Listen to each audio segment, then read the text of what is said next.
ప్రభు యేసుక్రీస్తు నామములో మీ అందరికీ శుభములు. ఆగమన కాలపు 3వ బుధవారము. ఆకాశమా వర్షమును కురిపింపుము. మొదటి పట్టణము యెషయా గ్రంథము 45వ అధ్యాయము 6వ వచనము నుండి 8వ వచనం వరకు, 18వ వచనము మరియు 21వ వచనము నుండి 25వ వచనం వరకు. నేను ప్రభుడను, వేరొక దైవము లేడు. వెలుగును చీకటిని కూడా నేనే కలిగింతును. మంచిని చెడును కూడా నేనే చేయుదును. వీనినెల్లా నేనే చేయుదును. ఆకాశమా, పైనుండి విజయమును వర్షింపుము. భూమి విచ్చుకొని ఆ విజయమును స్వీకరించి రక్షణమును మొలకెత్తించునుగాక.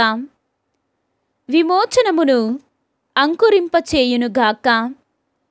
ప్రభువునైన నేని కార్యమును చేయుదును. ప్రభువు ఆకాశమును సృజించెను. అతడే దేవుడు. అతడు భూమికి రూపమునిచ్చి దానిని కలిగించెను. దానిని స్థిరముగా నెలకొల్పెను. ఆ భూమిని నివాసయోగ్యముగా చేసెను కాని అస్తవ్యస్తముగా చెయ్యలేదు. అట్టి దేవుడిట్లు పలుకుచున్నాడు: నేనే ప్రభుడను, మరియొక దేవుడు లేడు. రండు, మీ అభియోగమును న్యాయస్థానమున వినిపింపుడు. మీరు ఒకరినొకరు సంప్రదించుకొనుడు. ఈ అంశమును ముందుగా ఎరిగించినదెవరు? దానిని పూర్వమే తెలియజేసినది ఎవరు? ప్రభుడనైనా నేను కాదా? నేను న్యాయవంతుడను, రక్షకుడను. నేను తప్ప మరియొక దేవుడు లేడు. లోకము 4 చెరుగులనున్న ప్రజలెల్లరూ నా చెంతకు వచ్చి రక్షణమును బడయుడు. నేనే దేవుడను, మరియొక దైవము లేడు. నేను నా మీదనే ప్రమాణము చేసి చెప్పుచున్నాను. నా ప్రమాణము నిజమైనది, దానికి తిరుగులేదు. ఎల్లరును నా ముందట మోకరిల్లుదురు.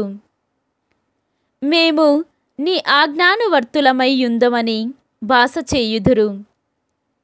విజయమును బలమును నా నుండియే సిద్ధించునని ఎల్లరును చెప్పుకొందురు. నన్ను ఎదిరించు వారందరును అవమానము చెందుదురు. ఇశ్రాయేలు సంతతి ఎల్లా ప్రభువు నుండి విజయమును బడసి అతిశయిల్లును. ఇది ప్రభువు వాక్కు. సర్వేశ్వరునికి వందనములు. భక్తి కీర్తన. ఆకాశమా, పైనుండి విజయమును వర్షింపుము. భూమి విచ్చుకొని రక్షణమును మొలకెత్తించునుగాక. ఈనాటి సువిశేషము పునీత మత్తయ్య గారు వ్రాసిన సువిశేషము 1వ అధ్యాయము 18వ వచనము నుండి 25వ వచనము వరకు. యేసుక్రీస్తు పుట్టుక రీతి ఎట్టిదన ఆయన తల్లి మరియమ్మకు యోసేపుతో వివాహము నిశ్చయమైనది. కాని వారిరువురు కాపురము చేయకముందే పవిత్రాత్మ ప్రభావము వలన మరియమ్మ గర్భము ధరించినది.